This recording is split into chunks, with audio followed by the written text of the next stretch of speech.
আমাদের নিজ এলাকাতে 2টা সন্তানকে জবাই করেছে এবং মা নিজেও আত্মহত্যা করেছে। আজকে এমন একটা জায়গায় এসেছি, না দেখলে বুঝতে পারবেন না। এই যে দেখেন, এই হচ্ছে পরিস্থিতি, এই হচ্ছে অবস্থা। এমন দুর্ঘটনা আসলে কোথাও দেখিনি। এমন একটা দুর্ঘটনা ঘটে গেছে এখানে। এমন একটা ঘটনা যা আমাদের এলাকাতে ঘটতে পারে আসলে বিশ্বাসই করতে পারতেছি না। এতটা হৃদয় বিতারক ঘটনা আশেপাশে অনেক শুনেছি, বাট নিজের চোখে কখনো দেখিনি। কিন্তু আজকে দেখে অনেকটা কষ্ট লাগতেছে। একটা মা কি করে পারে 6 মাসের একটা বাচ্চাকে এবং 3 বছরের একটা বাচ্চাকে নিজের হাতে জবাই করতে? এমনটাই তো শোনা যাচ্ছে।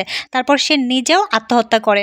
মানে এমন ঘটনা একজন মা কিভাবে করতে পারে বুঝতে পারতেছে। এই তো এই সময় লাশগুলোকে নিয়ে যাচ্ছে পুলিশ। দেখেন আশেপাশে কত লোক মানে এসে ভিড় করেছে লাশগুলো দেখার জন্য। এক নজর জায়গাটা হচ্ছে বগুড়া শাহজাহানপুর খলিশাকান্দি, একদম আমাদের গ্রামেই বলা চলে। আমাদের গ্রাম থেকে একটু আর কি অন্য অপর একটি গ্রামে। একজন মা কিভাবে এমনটা করতে পারে সত্যি মানতে পারছি না।